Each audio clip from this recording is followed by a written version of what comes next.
Donald Trump was at a rally in Florida yesterday, and he has a new outrageous comment for us. Let's listen.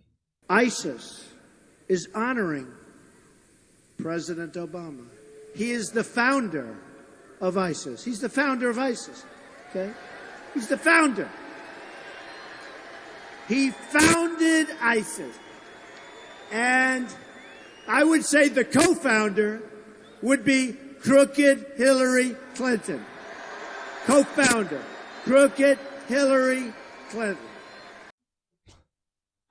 Just like with his Second Amendment remarks the other day, I can't wait for him and his campaign to come out today and explain, oh, you just don't understand what he really meant. I mean, come on, all the misinterpretations and misrepresentations. You guys are so dishonest with your direct quoting of him and throwing away the plain-faced logical conclusion of what he's saying. Now, I'm actually going to be more fair to him on this than most people are being, because I actually think it feels so stupid saying, because it's like, obviously he's a buffoon and he's just stumbling his way through this. But when he mentions Hillary Clinton, okay, no, she didn't co-found ISIS.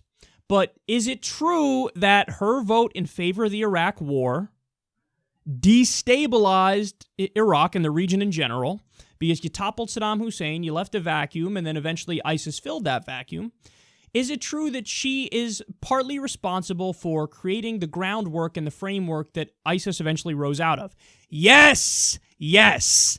Again, saying co-founder is far too strong and bordering on idiotic, but to act like, well, there's not even a grain of truth in that, well, no, then you're being disingenuous, because, again, her vote for the Iraq war did lay the groundwork and the framework which eventually led to ISIS rising out of the ruins when you toppled Saddam Hussein and destabilized the region. And by the way, you toppled a guy and fought a guy who didn't attack us. He didn't attack us on 9/11. Saddam didn't.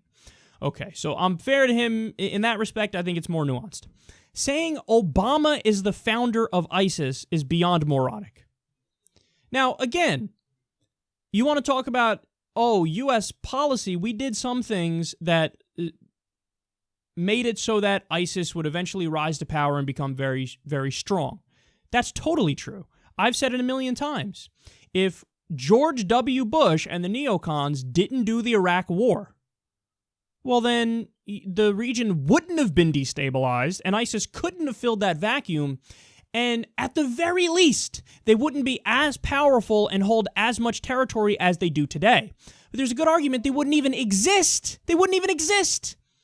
Now, again, why do I say that? Because when you get into the details and the specifics of ISIS, basically half of ISIS are the former Saddam Baathists.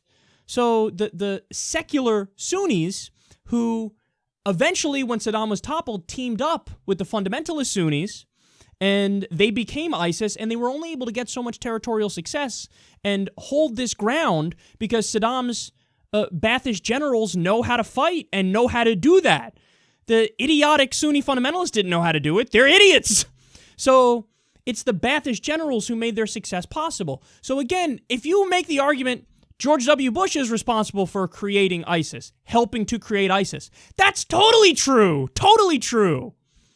But again, even if you say George W. Bush is the founder of ISIS, too strong, too strong. I guess the founder, or at least the leader, was Abu Bakr al-Baghdadi. And I'm sure there's others that played a role too. ISIS was a branch off of Al-Qaeda. Al-Qaeda in Iraq, which again wasn't in Iraq until we did the Iraq War, and then they came in. Further proving if you didn't do the Iraq War, they certainly couldn't exist in their current form. So when he says, if somebody were to say George W. Bush is the founder of ISIS, I would say that's too strong. You could say he helped create ISIS based on incompetent, stupid decisions. That's true. You could say Obama, by being too hawkish, is being counterproductive in the war on terror, and actually, as a result of his policies, you're net creating more jihadists. That's true. 90% of the time, we kill the wrong people with drone strikes, and that's going to radicalize more people. But when you say Obama is the founder of ISIS, way too strong, not true, and you're just a mumbling fool. I mean, look at him. He's like falling over himself, and he keeps repeating it. The founder. And he said ISIS is honoring President Obama. What on God's green earth do you mean, man? What is that? What are you saying? Yeah, that's what they're doing. If by honoring you mean fucking, beheading him in effigy and threatening him and saying we're coming to the White House to take it over, maybe. But what do you mean honoring? Like, what are you saying? And you all know what this goes back to. The core of it and the heart of it is Kenyan Marxist Muslim over here leading the country. Is he even really American? I don't know. I'm just asking questions. A lot of good people say he's not. A lot of good people. I want to see his college transcripts. Remember, Donald Trump partially started becoming somewhat relevant in the political sphere because he was a birther and he was unapologetic about it. Obama is the founder. The founder.